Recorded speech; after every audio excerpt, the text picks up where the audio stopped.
Who's ready for some more qualifying championships? Hello, my name is Alex Does F1 Stuff and welcome back to another random F1 episode, and today is part number 3 for my qualifying championship series looking at the years 1999 to 1990. So if you have not seen this series as of yet, I'll pop little cards to maybe a playlist if I can be bothered to create one, or the previous 2 episodes where I've looked at the last 2 decades of Formula 1 from 2020 back down to 2000. And the idea of this series is quite simple.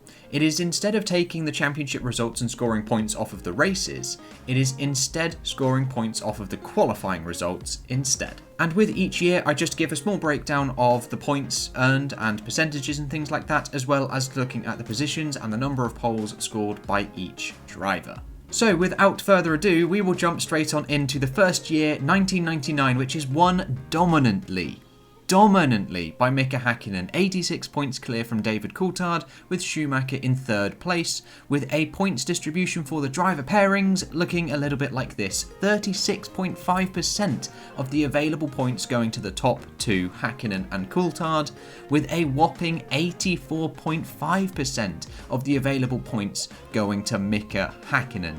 That is ludicrous, with the percentage distribution having a linear gradient of 3.85.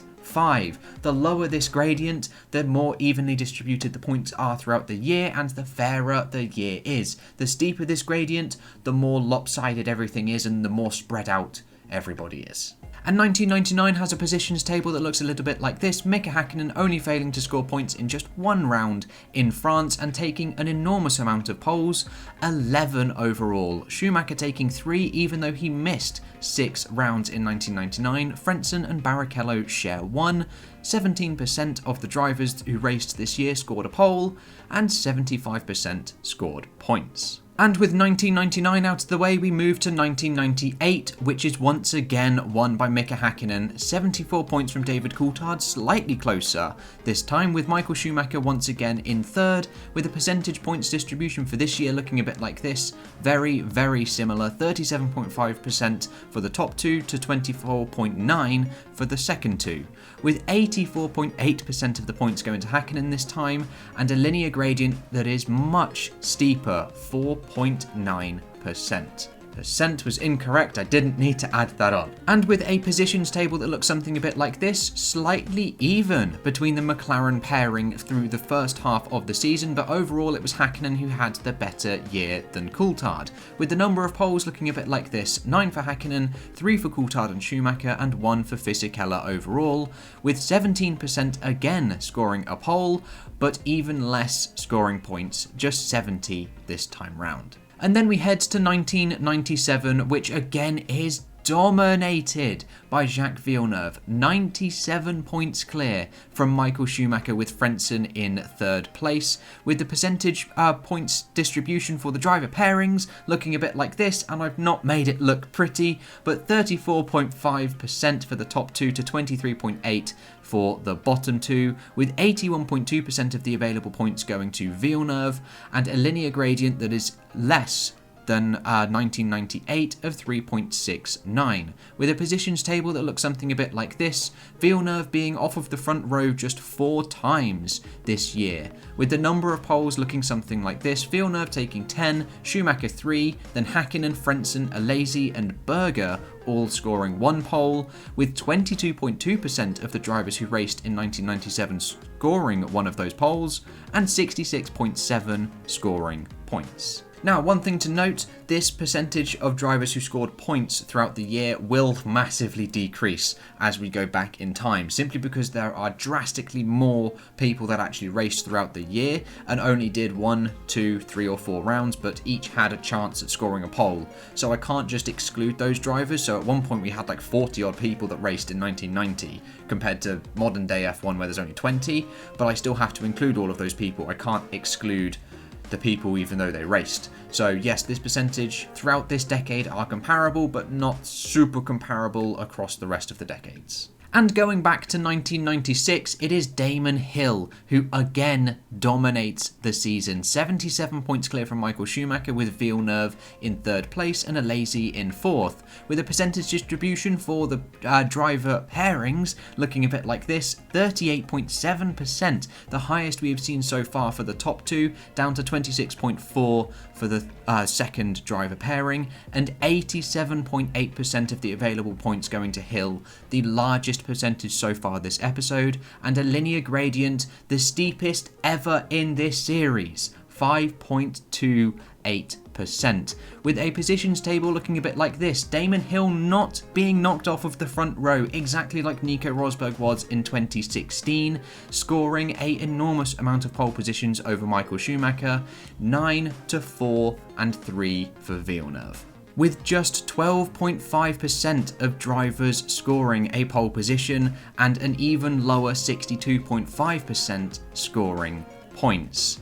And then we head to 1995, which is actually won by Hill. Schumacher doesn't win this year, a much closer year that goes down to the final round. 17 points split Damon Hill from Michael Schumacher from David Coulthard in 3rd place, with the percentage distribution for the driver pairings looking something like this: 35.7% for the top two to 29.4% for the second driver pairing, with 74.1%, the lowest so far of this episode, of the available points going to Damon Hill, and a linear gradient of 5.21. It is super steep because not many people scored points this year. And if we just look at the driver positions table for this year as well, it is an extremely close fought battle right up until Belgium sort of time, where Coulthard actually goes on a run of 4 pole positions in a row, with Damon Hill scoring 7, Coulthard scoring 5, actually beating Michael Schumacher's 4, and Berger scoring 1 himself, with 11.4% of those drivers who raced scoring a pole and 42.9% scoring points. You can see what I mean by it's just lowering and lowering and lowering as the years go backwards. And heading into the second half of this episode to 1994, it is Michael Schumacher who claims a championship with an enormous amount of people scoring points, but he's 22 clear from Hill and 89 clear from Berger, with a percentage distribution for the points looking a bit like this: 33.9 for the top two, down to 19.9 for the second driver pairing, the steepest drop off so far this episode, with 71.3% of the points going to Schumacher and a low linear gradient of 2.35, with a driver's positions table looking something like this, with Senna taking 3 pole positions in a row before unfortunately succumbing to injuries suffered in Imola. Then Michael Schumacher went on a run of 3 in a row himself, with the number of poles looking something like this: Schumacher taking 6, Senna taking 3, Hill and Berger 2, Alesi, Barrichello and Mansell all take 1, with 15.2% of the drivers scoring a pole and 52.2% scoring points. And then we head to the year 1993, which is dominated. This year was dominated by Alain Prost, 102 points clear from Damon Hill, with Ayrton Senna in 3rd place, with a percentage points distribution for driver pairings looking something like this: 40.6% of the available points went to the top 2 drivers. That is stupidly high, down to 26.2% for the second driver pairing, with 94.8% of the available points going to Alain Prost, nearly 100% of the points. That is ridiculous. And there was a linear gradient for this year of 3.17. And if we just take a look at the positions table, he only missed pole position 3 times. And those 3 times he was then second. That is crazy dominant, with the number of pole positions looking a bit like this: Prost taking 13 throughout this year, Hill 2 and Senna 1, with just 9% of those drivers scoring a pole and 60 scoring points. And then sending it back to an even more dominant year, 1992, Nigel Mansell wins from Riccardo Patrese by 115 points. These are stupid dominant years. This is absolutely bonkers, with the percentage distribution for the driver pairings looking a bit like this: 40.3% of the points going to the top 2, 26.6 to the second driver pairing, and 95.8% of the points went to Nigel Mansell, even better than Alain Prost, with a linear gradient of just 3.9. And if we look at the positions table, he missed pole just twice and finished in the top 3 throughout the entire year.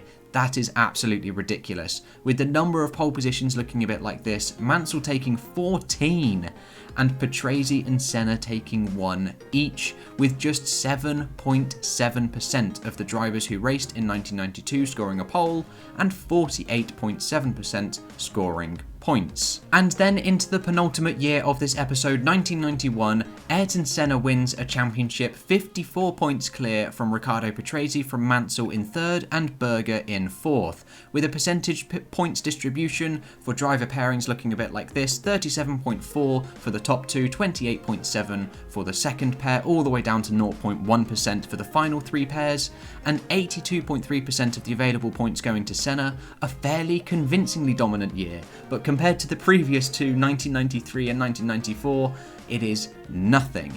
And then we head to the linear gradient, 3.35, with the positions table looking a little bit like this: Senna taking 4 pole positions in a row and then not being lower than 3rd throughout the rest of the year, taking 8 pole positions to Patrese's 4, Mansell and Berger's 2.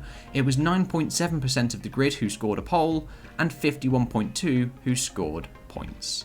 And then the final year of today's episode is 1990, once again won by Ayrton Senna, with Berger in 2nd place and Mansell in 3rd, followed by Alain Prost, with a percentage points distribution for driver pairings looking something like this: 37.1 for the top 2, 24.9 for the second driver pairing, all the way down to 0.2 for the last 2 driver pairings, with 83.8% of the points going to Senna, with a linear gradient for this year actually surprisingly low of 2.88, with the final positions table looking something like this: Senna not getting off to a decent start in the USA, but then going on a run of 4 pole positions in a row to take a total of 9 throughout the whole year, 10 throughout the whole year, 3 for Mansell, 2 for Berger and 1 for Thierry Boutsen, with 8% of drivers scoring points or scoring a pole, and 44% scoring points overall. And there we go, there is all of this previous decade, 1999 to 1990, all covered for the qualifying championships.